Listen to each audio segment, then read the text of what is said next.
All right, guys. You guys want to blow up your back? Saw I blow my back up. You want a mass building back workout? Try this. You want bulging lats? You want Tyrannosaurus traps?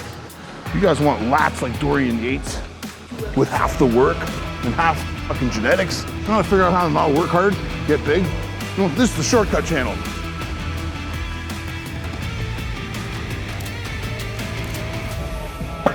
Fire it up. Fire up the camera. Turn on the power sign. No more standby. So we're gonna this is another video of beating a dead horse. We'll just name them. Every video from now on is beating a dead horse because there's fucking nothing new under the sun, guys. No matter what they say, it's not new. Someone else did it before. Anyway, so I've been training a lot of people lately, and I have a guy right now who's from Long Island up here training with me, and some other people come from wherever they come from, and it's people that have watched videos of mine, and it's the same kind of response or reaction every time. It's like when you're training with me, it's different than what the video or what they perceive the video to be, right? The instruction, and mainly it has to do with back and chest movements. It's not really. I mean, legs is its own beast altogether. It's a completely different idea, right? But mainly when it comes to back movements, pressing movements, pulling movements, people don't understand, and they should have been taught this from the beginning. It should have been like an overwhelming, overarching theme. And we've talked about it in videos before, like very sporadically, but like it's a theme that needs to be like hammered home with almost everybody, from pros to fucking beginners. Beginners have an advantage learning it sooner than others, right? But pros you guys can learn as well, you guys and girls. So the idea of back, if you break it down to its most simplest terms, like the number one principle of back and the number one principle of pressing, chest press, let's say, it's opposing forces converging. And as long as these two opposing forces are converging, they're moving together at the same time, this is where we elicit contraction. It's not like it's not one force is coming towards another, and every time I get it to here, I feel the contraction, and I let off the contraction. And that could be like you pulling down on here, I'm pulling to here, and I'm just going like this, and I get it down and I hold it, and then I let it out again. And then I hold it, and I pull it to my spot where I'm staying. I'm physically staying in one spot. I'm not trying to generate movement upward, into it, whatever it is, right? Same with pressing. Like, I'm gonna hold myself on the bench, and I'm gonna drop the weight at me and stay as stiff as I can. I'm gonna push it away from me, right? That's not what it is. In both instances, you're trying to drive. We'll show on chest in a minute. Holy fuck, this guy's giving birth. Guys can do that. Wonderful world we live in. So anyway, I'll demonstrate with one arm. Obviously, you guys can do it with two. It doesn't matter. This doesn't have to be this machine. We'll show it on another machine as well. It's this idea that, like, yes, obviously pulling two forces of resistance meeting each other would not be this, because as we said before, it meets here. I only feel my lat engage and my bicep or my tricep slide in, my elbow duck in and squeeze down into here. That's what a lot of people are making this mistake of, like pulling down into things and holding. It's like, no, my training style and a lot of people's training style is predicated on the fact that, like we said before, I'm trying to get this lat or this area of my body to move forward and my elbow to move down into it. So I'm trying to sandwich these two things together. I'm not trying to pull my elbow down. I'm trying to move up through things. So I'm trying to lift my chest and drop my shoulder and drive myself up this way, or even forward a bit this way, so that I can drive my elbow down into my lat that's rising up into my elbow. So I'm converging these two things. If they were sandwiching together, they're smashing in sooner. And that elicits my contraction. So if I'm holding here and I do what I do and I set up here, I rock and I squeeze down through. That's why also it can't be this. It can't be this fast movement, because if you move that fast, you have no ability to emanate power upward through something. I can't generate force upward if all I'm doing is ripping this thing as hard as I can at me and doing this fucking nonsense that you see all these idiots doing, right? So if I don't start properly where I am here and understand that I'm using my knees to be dug in here, my chest is up high, and I'm rocking up, my first motion is chucking shoulder down, which lifts my chest, and I drive elbow into lat as I drive up through. So I'm literally stuck in this contraction. And my elbow is nowhere near crossing the midline of my body. It probably doesn't even look like it's getting anywhere near it. But I'm on my lat. Because I'm about to let out on my lat again too by letting my hands pull me out. I drop that shoulder again and I rise up through and I drive lat into elbow. So again, it's not, if you people see someone doing this, or they pull down and they go, it's fucking wrong. It's wrong. Something will happen because you guys are putting 4 or 5 plates on here, 3 plates, whatever it is. The resistance and the tension of holding that weight and just moving the weight will elicit muscle development. There's no question about it. We see it in everybody out there. But how will that muscle look and how well will you perform in the gym, and like, will you get hurt? Or will you get the development you want? Because you can see, and I can see like looking around in the gym right now, people in this gym that like have lagging body parts that think that just because they're doing more weight, that body part's gonna grow, which we've talked about 1,000 times. But it's like, it's not, because your movement's off, guys. So you don't have to lift like me. You don't have to train like I train. You don't have to do anything that I do. But if you take away one thing, understand that it's the converging of forces that creates contraction. It is not pulling to a spot, pulling to a spot. It's not that. It can be that at times, and there's very rare circumstances where I'm trying to like imitate like a pose, or I'm trying to like really be rigid and only lock partial ranges of motion, but like we're getting very finite. We're talking about overall like an overarching theme. These forces need to come together and they need to expand away from each other. So this vision, this cue people have of the muscle and the movement being elastic, they're assuming that this end of the elastic is fixed and they're pulling back to it all the time. The elastic is in constant flexion all the time, coming back to its natural state, and then it's opening each way. It's not pulling one end to the other. We're not pulling and snapping, we're not pulling and bringing back. It's like, it's starting here and it's just opening, closing, opening, closing, right? Sometimes it only needs to open this much to get the image. It doesn't need to go this far, right? So we'll show another back one just to emphasize it, like we haven't talked about back enough. Yeah, so this machine is perfect because it's for handicapped people. I think this brand was honestly made for like physio type work, because it's like the weight distribution and the weight movement, it's so light, and the range is such a weird, like even on the press on the other side, it's like a weird press. There's a Avenger press where you're like just pushing the thing away from you. So there's not this resistance of the weight on you. You're just like catching weight and throwing it like this. It's like, what is that? But anyway, so, oh fucking Christ, too fucking big. I'll back it up. God damn. Ugh.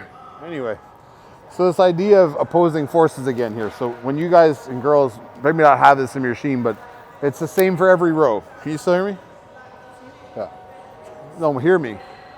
Okay. Yeah, so it's the same idea on any fucking chest supported row. We just did an overhead, same for overheads all the time. So if I'm on a chest supported row here, a lot of people will think, and you'll see a lot of people do it, that my goal is to get this handle as far back towards my back as I can. So that's my goal, because this is a pull and I'm just trying to do this. Or you see these like, these fucking people that think they know what they're doing, who hitch their movements. They're like, you know what I mean? Like they set and then they pull. It's like, do you know how fucking bad that is? That's like, there's 9th graders that lift better than that, have more natural motion than that. Some of these people are coaches. Crazy. Crazy. Anyway, so like we said, it's not our goal to pull this handle as far back as I can and get my elbow to drive and my hand to pull back, as if I'm the stagnant position. I'm the position that's not moving. My idea is that I want to get my chest weight all on this chest pad.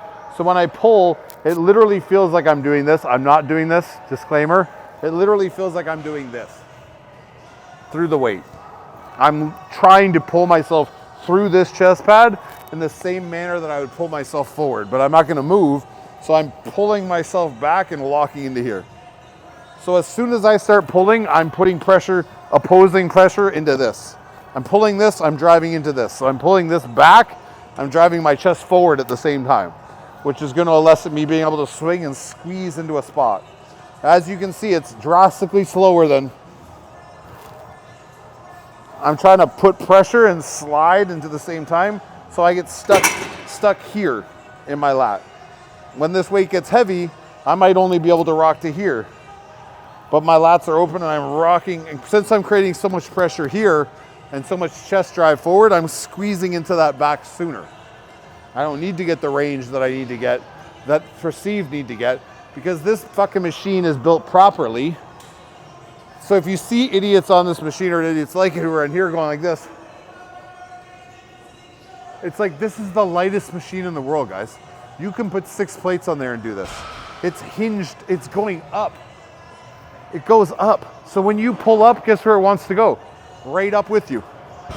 It's like an upper back overdevelopment dream.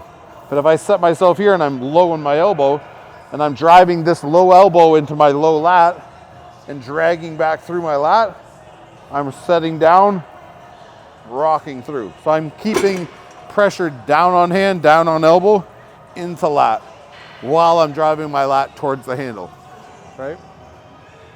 It's the same thing with chest. Keep it rolling.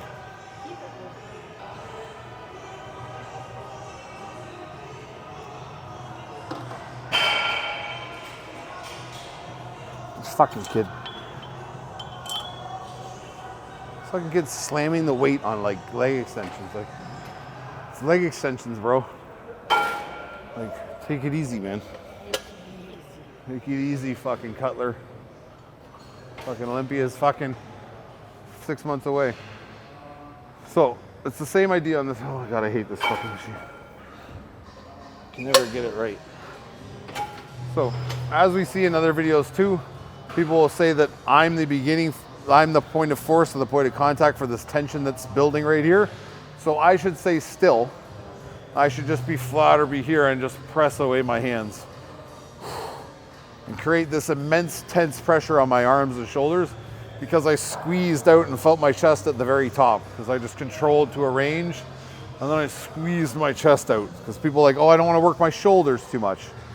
But meanwhile, like, they're getting no depth of press, and they're understanding again that it's like the elastic starts here and we pull it and we snap it back to, like, it's almost like those little tiny elastics people view elastic as. You know, those like little baby elastics, like people put in their hair and shit, that elastic. But it's a billowing, like, it's a big elastic. You can wrap like around money. It's a big elastic. You don't want to like snap this thing. If the elastic was this small, sure, but that's not how muscle works, right? So understand that when I'm here, if I'm tucked in here, so I'm set the way I set people, and my shoulders are back, traps are down, I'm locked into mid trap and low lat. When I go to move here, if I do a rep out here, so now there's full extension of the rubber band. So I'm one side, the hands are the other side. My chest is going to lift up and drive into this hole. So I'm trying to meet that pressure halfway. So I'm bringing my pressure forward and I'm bringing my hands into my pressure and rocking up through. So I'm meeting them halfway by driving my chest up as I come down, press. So as soon as I drop, chest is lifting, pushing up through, my elbows drop, shoulders relax, I drive up through. So again, I'm meeting the halfway, I'm converging tensions. So the pressure that's out in my hand is converging with my lats and is being locked down by my lats and my hands, but I'm driving this sternum towards the bar as it comes at me. So I'm shortening that, I'm converging that quicker. So that's why depth doesn't matter that much. Once you have mobility in your shoulders and you have the understanding of how to relax, your depth will get better and better. But I just trained a kid who doesn't breathe when he works out and keeps his neck stiffer than a fucking erect dick. Like, it's fucking like this the whole time. Nice kid, but it's like, if I'm not relaxed here and I keep this rigid neck, all that encourages me to do is this. Flare elbow. And you can see I'm still getting chest contraction, but it's taking so much more effort, and it's putting my body in such a state of stress and tension, physically my body, that I'm more worried about what's happening, keeping the weight stable, than I am with moving the weight. Understanding that the movement elicits the contraction. I don't contract myself. If you're contracting yourself on movements, you're already half wrong. That's literally like, I don't need to be here and go like this, and when I push, I go in, I'm tense across my chest and I go, Look how much range I can get. I'm fucking dead 3/4 of the way out there. But if I'm here and I rock up, so if I put my weight back into the bench, lift my chest up, rock up, I allow my chest to expand and I keep driving that weight forward that's behind me, press off. And I extend that tension, right? So I'm just trying to create a positioning, even if you're doing barbell bench, guys, if you guys are dumb enough to still do that. If I'm bringing the barbell down, I don't go, ah! It's literally, you'll see, I'm gonna come here and I'm gonna go, so I'm gonna move my chest up to the bar. That's why they fucking arch so much. That's the whole fucking point of it, is to create less distance and bring forces together sooner. So there's an explosiveness out of there, right? So I'm trying to drive my sternum up, pull my arms down, rock off. It's the same with chest. I don't understand why, like, bodybuilders especially have decided that there's a special way to press for chest as opposed to as for powerlifting. Which there's the different angles and there's different elbow positions, but powerlifters kind of mastered it, guys. They fucking told you what needs to be done. You can tweak it off there, but it's like, you gotta arch your back, you gotta lift your chest up, or you're not gonna get a chest. You won't be able to engage your back, which is what's needed for pressing, right? So it's like, you guys figure it out though, you fucking Mensa fucking geniuses, like flat ass chests, huge ass fucking front delts. I'm gonna come up with like a program that's just gonna be called like, do you wanna get rid of your charcuterie board chest? Follow these simple steps. Lift your sternum, get your shoulders to actually have mobility in them, and learn how to push from your hand. And be okay with not incline pressing 5 plates, because your chest is gonna grow still, doesn't matter. Want it lower? It's better shot. Better for the shot. Where's the AD here? You know what that is? Do you know what that is, everyone? Where's the boom guy? Where's the boom guy? Where's the grip? I need someone to move something. Anyway, so there's this. I really hope it's not a trend. I hope maybe I'm just seeing it too often. Maybe because it's like the circle of people I follow or I'm affiliated with. Because I'm on my Instagram, I don't know, but I'm seeing these clips and I'm seeing them in person too. And we've talked about it before. There's these trainers, if you can call them that, like spewing out nonsense and putting it in people's heads that the contraction of the muscle and a limited range of contraction is actually eliciting better results for people, or it's somehow, like, don't get me wrong, it's fucking hard to do partial reps with 4 plates on your back and a hack squat.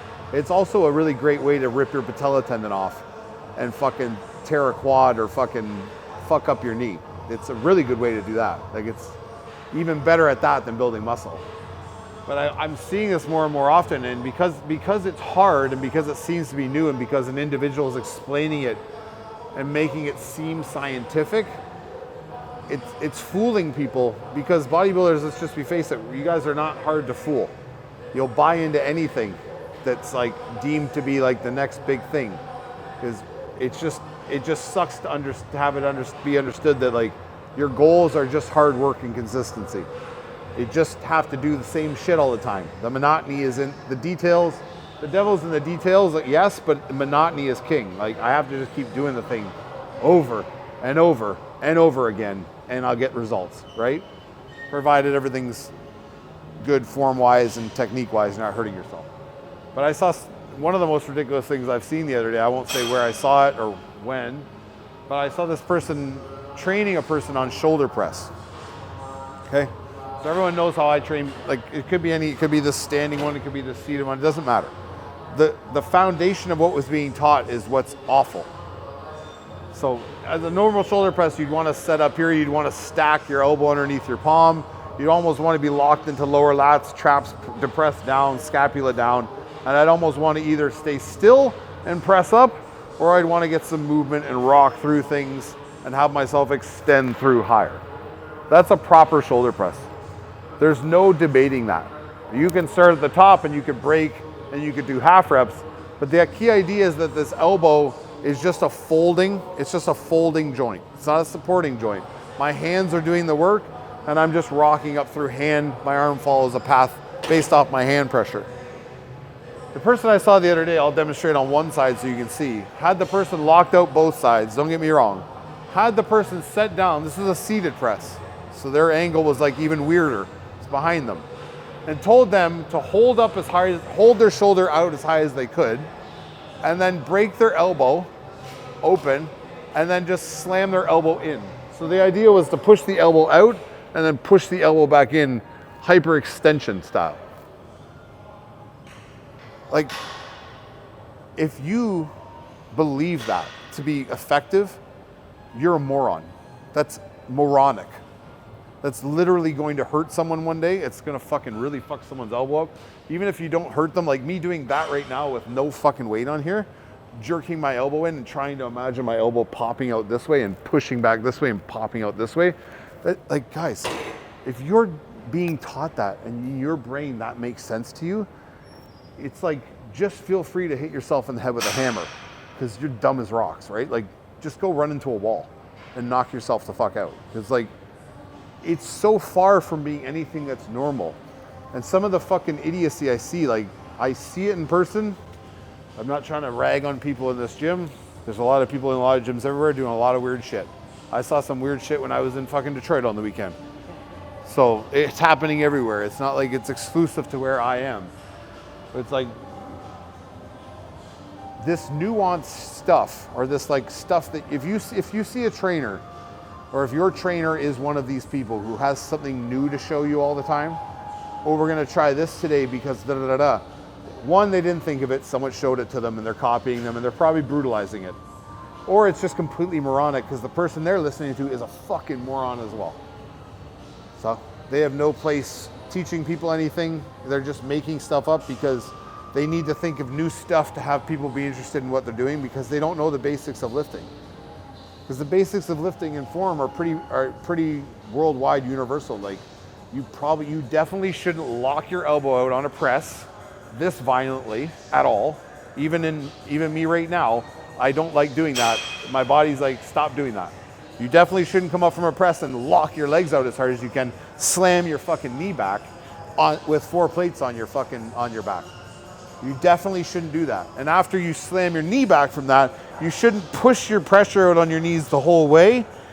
Stop that 400 pounds, which is more, probably triple that, and then squeeze your legs back to that snapped out locked position. Like, guys, if you want to argue with people about range of motion, you want to argue with people about tempo, everything, form, whatever, there's no one that has a glimmer of what they're doing, knows what they're doing, in the bodybuilding world that's worth a shit, that thinks that that's any good.